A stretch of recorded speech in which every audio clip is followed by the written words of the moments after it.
సంతానం లేనటువంటి వారికి బ్రహ్మసభలో ప్రవేశించేటటువంటి అర్హత ఉండదు. అందుకే వివాహం చేసుకుని సంతానాన్ని కని తీరాలి. కొంతమంది మెట్ట వేదాంతం మాట్లాడుతూ ఉంటారు, మాకు వైరాగ్యం వచ్చేసిందండి, మేము ఇంకా పెళ్లి చేసుకోవద్దు అనుకుంటున్నాం.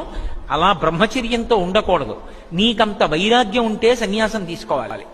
అసలు బ్రహ్మచర్యం నుంచి సన్యాసం మంచిది కాదు. ఎవరో కొన్ని కోట్ల మందిలో ఎవరికో దక్కుతుందో అటువంటి వైరాగ్యం తప్ప అందరికీ అది కుదిరే విషయం కాదు.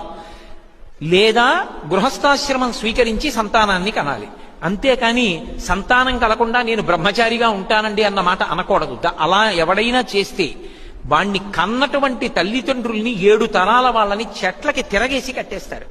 మహాభారతం ఆది పర్వంలోనే మనకి అటువంటి ఆఖ్యానం ఒకటి కనపడుతుంది. అందుకే ఆశ్రమ నియమం అంటే ఆశ్రమ నియమమే.